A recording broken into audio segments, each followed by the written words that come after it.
Welcome to Lead and Follow, a podcast that explores how great collaboration actually happens. I'm your host, Sharna Fabiano, author of the book Lead and Follow, The Dance of Inspired Teamwork. And I'm pleased to bring you the latest research, insights, and learning methods to help you work together better with the people around you. I help founders, solopreneurs, and new leaders become great at collaborating because I've seen how much more becomes possible when people integrate their ideas, perspectives, and strengths in a practical way. To learn more about coaching with me and for a one-time discount on your first session, go to sharnafabiano.com/coaching and enter the promo code podcast. The link is in the show notes. And now, here's the episode. Today, I'm speaking with Dr. Wendy Edmonds, Interim Chair of the Management, Marketing, and Public Administration Department in the College of Business at a historically Black university, and co-chair of the Global Followership Conference 2024. Her research focus is toxic followership, people following bad people. She's an author, an internationally recognized toxic followership expert with a passion for positive change. Dr. Edmonds describes herself as a workplace toxicologist whose mission is to dismantle toxic followership and foster healthier, more productive environments. I'm very curious to learn more about this important, if darker, aspect of followership and to understand also a bit more clearly how it influences our everyday experience of power in our lives, how powerful or powerless we might feel, either as employees, as members of a community, or as citizens. So, Dr. Edmonds, welcome to the podcast. Good afternoon, and thank you so much, Sharna, for even having me. I appreciate it. It's a pleasure and an honor. I know for many listeners, the term toxic followership may be new, so I'd like to start by asking you how you got interested in studying this. I think about myself as this high school teenager who turned on the television and saw where people were laid on the ground dead. There were just bodies after bodies after bodies.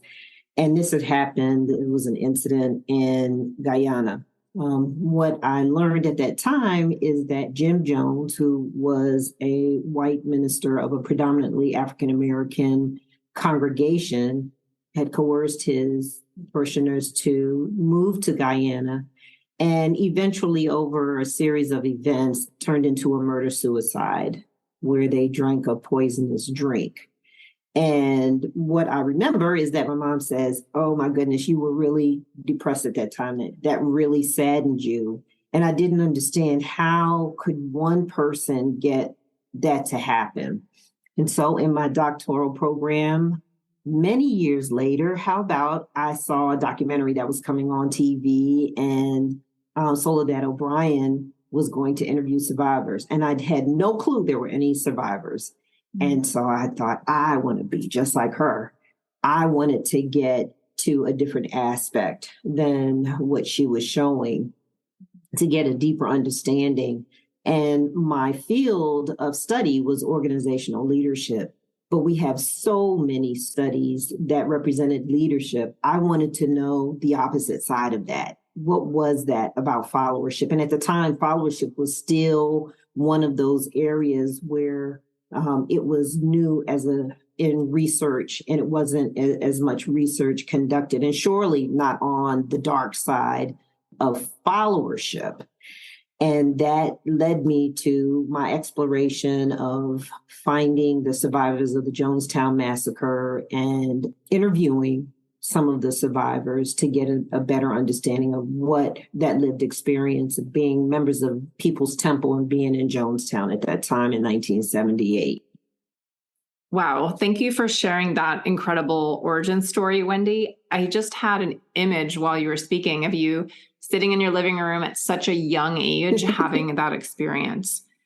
We're going to put a link to the Jonestown documentary in the show notes in case listeners would like to learn more about it. I'd like to ask you to give us a working definition of toxic followership to ground our conversation a bit more, and then perhaps how you understand toxic followership in relation to toxic leadership. So there's this academic side of me that defines it as beginning with the pioneering spirit of a trusted individual who through creative manipulation transforms our mindset, whereby we can so easily become an extension of a toxic leader's moral decay, meaning that people who follow bad people can eventually get to that point where they want to be like them, to the extent that they make decisions in the same manner, they're destructive in the same manner, those types of things. When I think about the relationship between toxic leaders and toxic followers, there's a difference in that toxic leader is individualistic. So this is one individual, one person who has a set of behaviors that derail the members of the organization away from their mission or their goals, whatever it's going to take to complete a task successfully. And the ability to do that as one person has long-term consequences on the rest of the team, the rest of the company or organization as it is. Now, when we talk about toxic followers, it's usually plural. It's more than one because those behaviors are collective as a group. And they've had this influence from a bad leader who has shown destructive properties as to how they conduct business. The followers, for so many different reasons, are influenced, whether it's the charismatic leader's ability to influence them, or whether it's out of fear, a sense of loss, or not even being sure of themselves and being taken advantage of, all the way through to deception, where you think this person is who they say they are, and you believe them, or you tend to ignore or make excuses for what you see in them that should be signs that you know that this isn't quite right, but maybe for some reason, this is how they are today. Or for something that happened to them, this is why they're behaving. And then you begin to make excuses for this behavior and it becomes acceptable. So the danger in that is that the followers either acquiesce to the leader or they see some advantage in being like them and they begin to behave in the same manner. Thank you for that. Please do correct me if I've gotten this wrong. Would you say that from the follower position, there's a process over time of gradually, or maybe not so gradually, losing one's own internal moral compass, one's own sense of what's right? I always go back to what are my own values? So as an individual, we have to look inside of ourselves. Does this line up with what I believe in? Does this line up with what I was taught, the way I was raised, the things that I know to be true to get me to be a wholesome individual? Mm-hmm. And sometimes if you don't take that internal piece, that internal mechanism to guide you, that's the first sense of being compromised.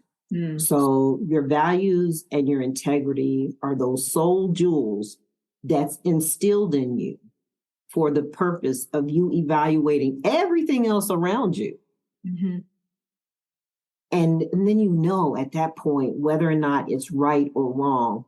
There are things that we encounter, experiences we encounter, where we do have to sit back and question, did I see that? Is that right? Take, for example, people who listen to other people for different reasons, because there's different types of power and dominance. And when I think about that level of influence over others, just take the doctor. We go to the doctors, and based on their knowledge and the expectation that they're going to fix us, they're supposed to fix us, right?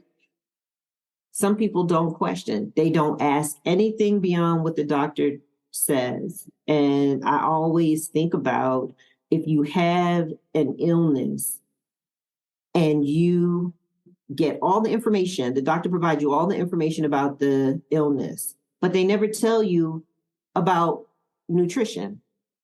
If you say, well, what does this mean? Consider being obese. And they give you all of these things that are wrong with you. And then you say, but what should I eat? Oh, just cut down on the carbs. And that leaves you with two things to think about. Am I responsible for myself being sick? And I believe you because you are my doctor. And sometimes we need to think about how valid that is and why that may not be a toxic followership example of consistent behavior. If you've been going to him or her for a long time, guess what? Maybe it's time to make that decision to leave, because the consequences is that it's affecting your health. If you're doing the things that they're telling you to do and it's not working, think about that. But because when you walk into the doctor's office, there's just an understanding that they are the person in authority and they know that. We do the same thing with church. Mm-hmm. The pastor is the pastor, and whatever comes across the pulpit, we are going to believe that to be true. And that isn't always the case. And so when we are thinking about how we're going to be governed, mm-hmm. we need to make sure that it lines up and we compare that with our own values. Thank you so much. Wonderful example. And I think that's a just marvelous takeaway for listeners, definitely for me, is to remember that it's that internal sense of values that we need to always be kind of holding up against the person we're giving authority to, right? Because we are giving that authority. And sometimes it's good to do that, right? Yes. But to keep a little check back to your own sense of inner values and what you know to be important to you. Even in a work situation, Sharna, when you think about your job and you have a supervisor or a manager who you have a set of tasks to complete, you have an assignment, it is okay to ask questions, right? You should be able to. If the leader presents themselves as being intimidated or being angered by questions in a subordinate situation, you have to then begin to understand, how do I do this without offending? And that's a process. So you can't in the group stand up and ask that question because you already know what that response is going to be. But maybe having the courage to find allies to support you first and give you suggestions as to how to navigate that process, because it might be to just approach the leader individually at a different space and a different time through writing, right? Because there's so many ways to communicate now, and some people have their preference. Right. Yes. So many different strategies there. And it's important to be savvy, and thoughtful about that. I would also like to point listeners to a previous episode with Alanda Salas, a followership scholar in Australia who studies various ways to stand up to destructive leadership behavior. So I'll link that also in the show notes. Wendy, I would love to ask you now about your teaching, because you introduce the full spectrum of followership to your students, the good, bad, and ugly, I suppose. And I wonder about some of your favorite ways to do that. It's so funny because even in the classroom, the students make the comments, I've never heard of that before. You say leader a gazillion times and they've heard of it. But then when you say follower or followership, they say, what does that mean? Or what is that?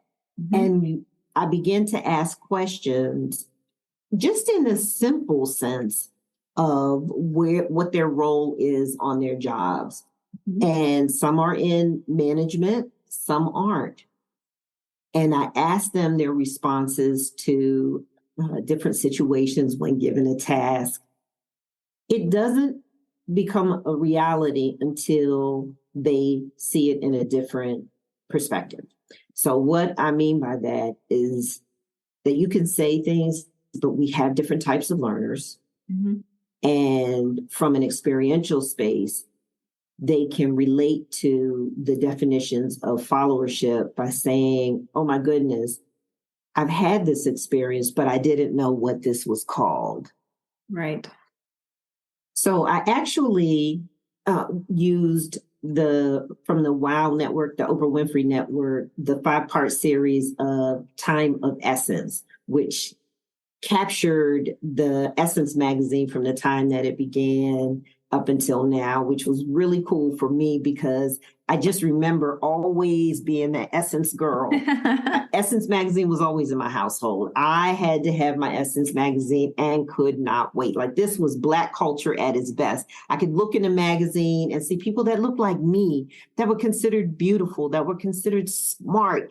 And they were fashionable, the gold shoes, all of the things that I always wanted to see in magazines. Essence brought it home, right down to what's happening in our communities.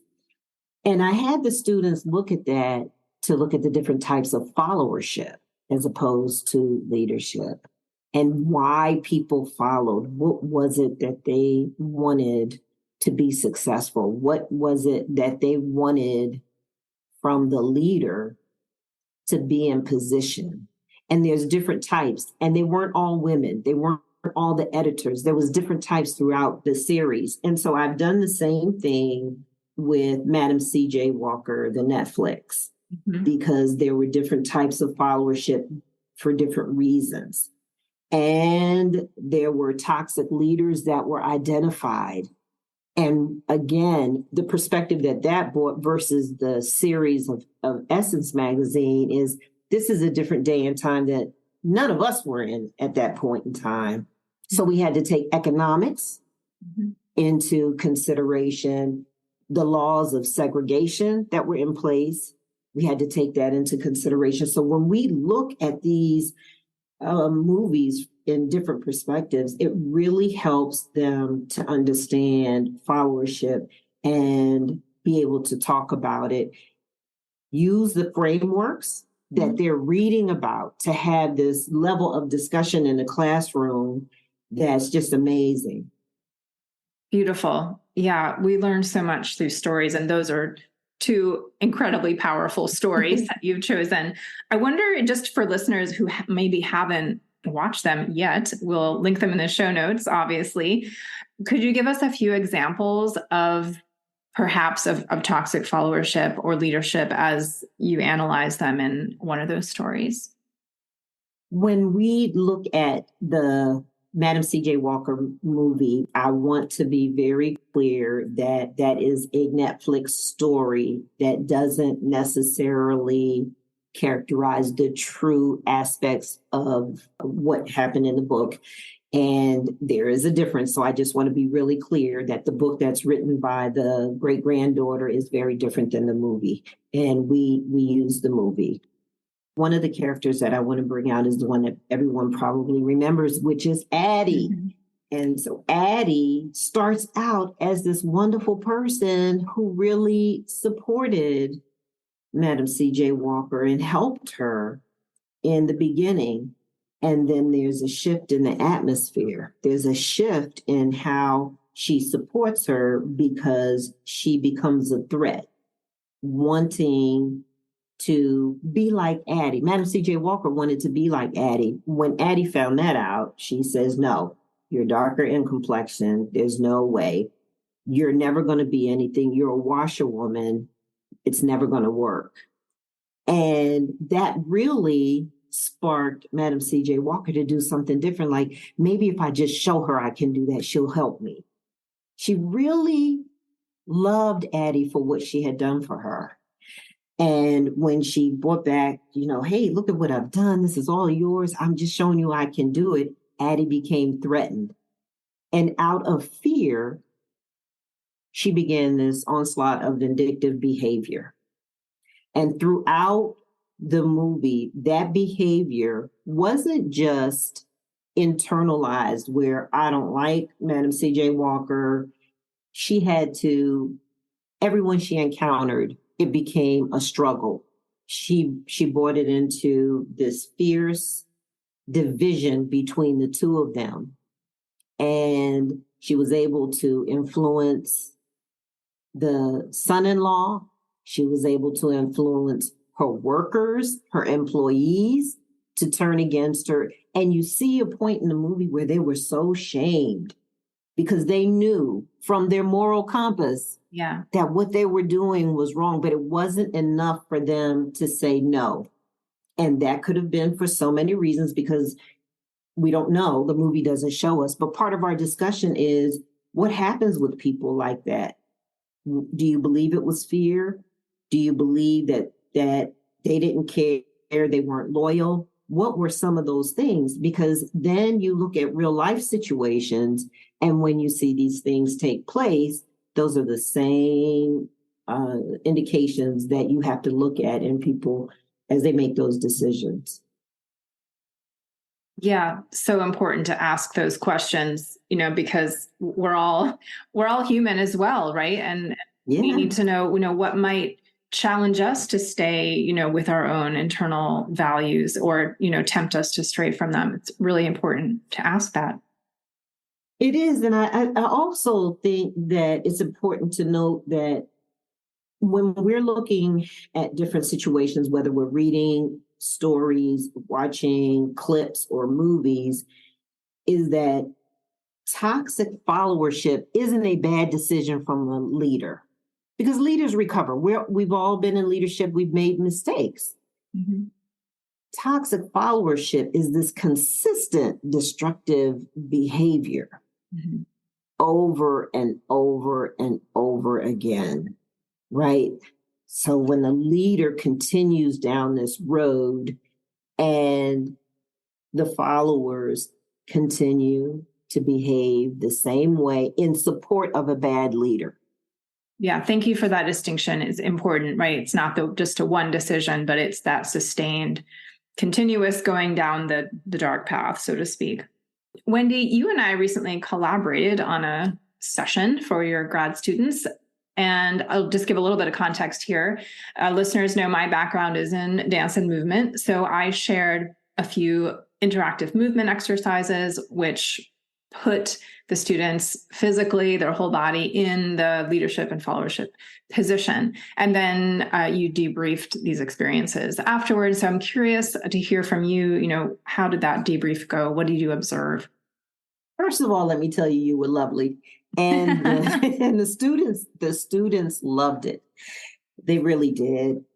But it was the expressions that they had during the debrief session, and this is what brought it alive, where the exercises, which may seem very kind of normal, or what should I be thinking about this? It was lots of laughter. Remember, there's lots of laughter among them. But that reflection was everything. For example, on the exercise with the band leader, where they were leading everyone, stand up, sit down, that seemed so simple. I'll give some quick context here in case anyone wants to try this exercise in their own class. It's called Conductor and Orchestra, and it's a physical role play with no words. You can probably imagine how it goes. One person is standing, playing the role of the conductor. Everybody else is sitting down in a group, and the conductor lifts their arms and lowers their arms, much as an orchestra conductor would, and the orchestra members stand and sit.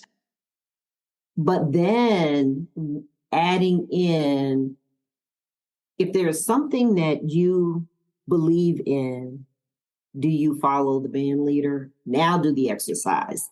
And they were internalizing why they didn't follow the band leader. So one of the students said, I don't want to follow this person because of what they represent to the entire organization, to the poison, acting as though they were the cancer in the organization. I don't want to follow. And I remember the expression that not only did she stand, but it was firm. Like she really took a stance. And she said in her mind, she had already visualized this individual was this leader telling her, stand up, sit down, and she wasn't going to do it. And she felt power to really not follow at that moment. I want to underline your comment here about not following, because that really makes it real for people to realize that this is a choice that I'm making. It's different than my title or my job description even.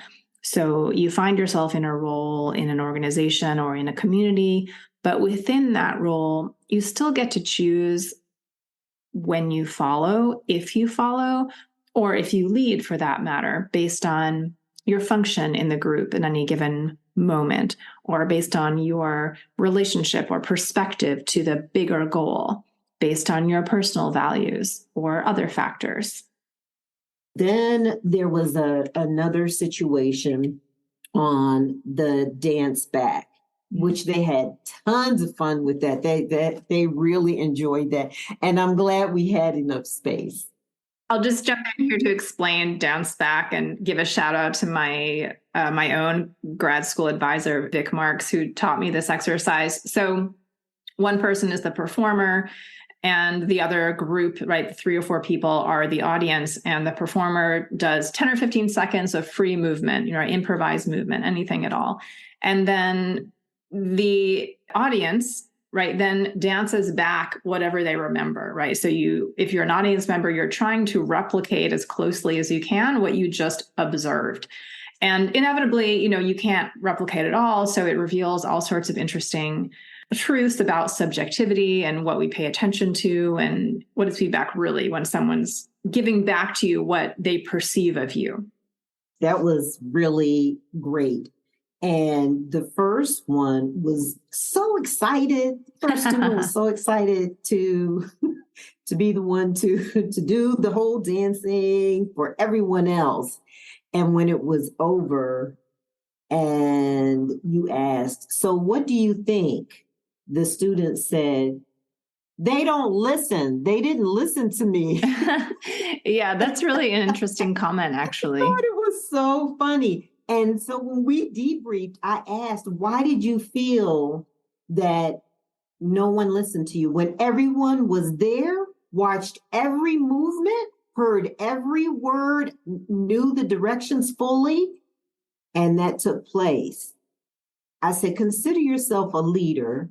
What does that tell you? And what they said was it made them think about giving directions to their staff. You've given the directions. They're very clear. There's no questions. And then you get back something that doesn't look like anything you expected. Right? And I said, so that makes you, and think about that. So all the followers in the group, they've worked in this team. They put the project together just like you asked and give it to you. And you're like, this isn't anything that what I asked for. But that was their perception of what they saw, right? That was what they thought you meant. And it doesn't mean that it was as clear. And the other student I thought was excellent, did a routine that they felt everyone should have known, because it's a dance that everybody should know. I'm just telling you. And it was 1, 2, 3, 4, it was something that they all should have been able to pick up, and they didn't. Interesting. They tried to remember it and they couldn't. And so this particular student said it really made them think about, when you are given a task, everybody sees it differently.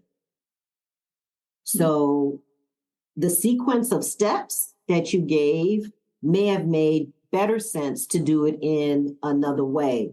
Everybody knew the dance, but depending on where you learned it from, it may come back different.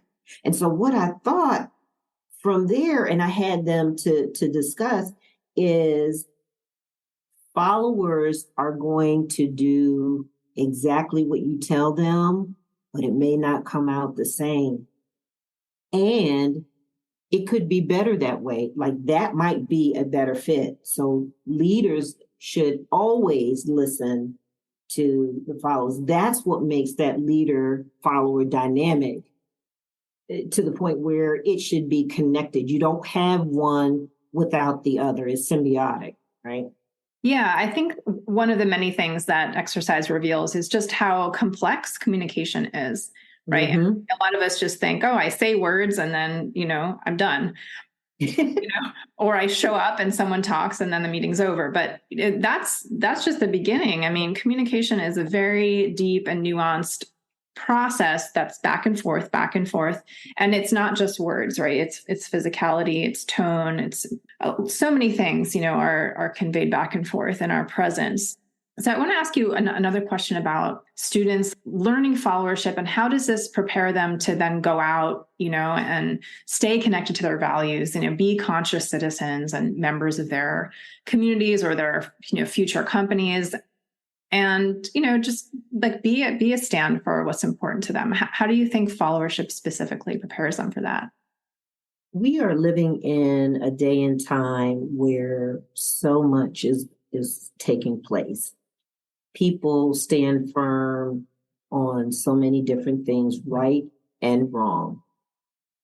And it takes us as individuals to be able to think that through as to how we are going to evaluate whether or not we're going to stand for what we see or not. Sometimes we're in positions where people want us to take sides, be a part of something.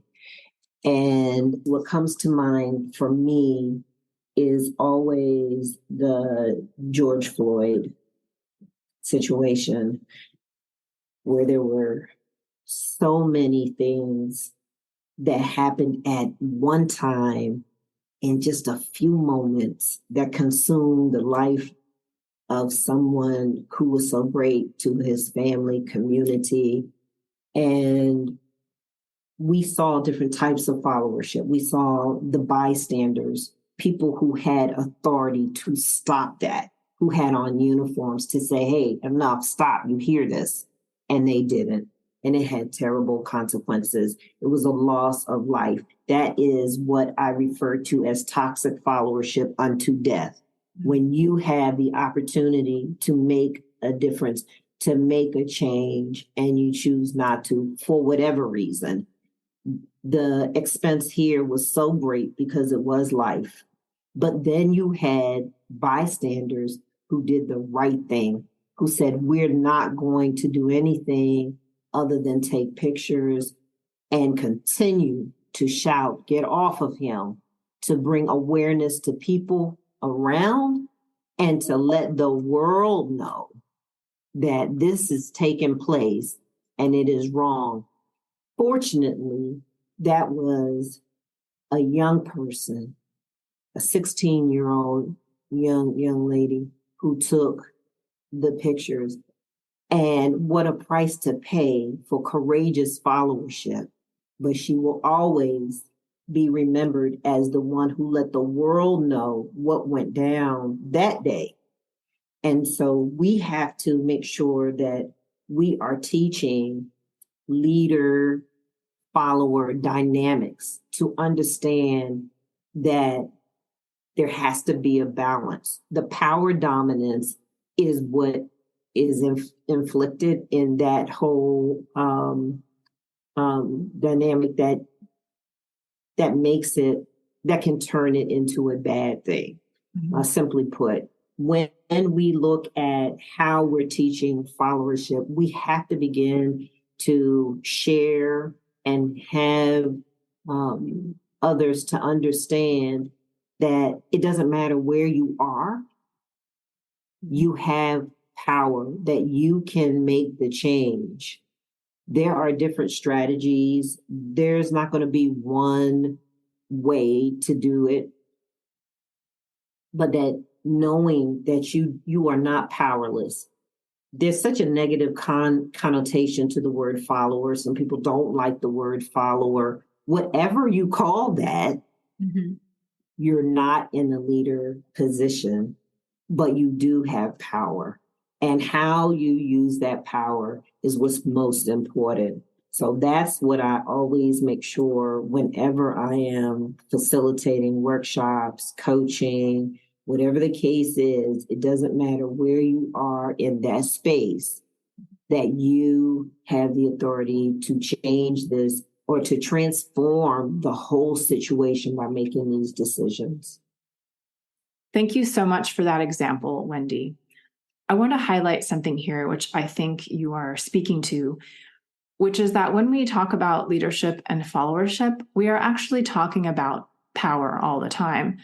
And I think we sometimes forget that, especially in the somewhat sterilized realms of business or organizational life. But even there, it's still about how we're expressing power together. The challenge is that because we often associate acts of egregious brute force, dominance, and even violence with power, we tend to shy away from talking about it at all, or even using the word power. But I want us to be able to talk about it, because that's how we're going to start to realize that there are different ways to express power. There are different choices. There are even different definitions of powerful, as you've just illustrated.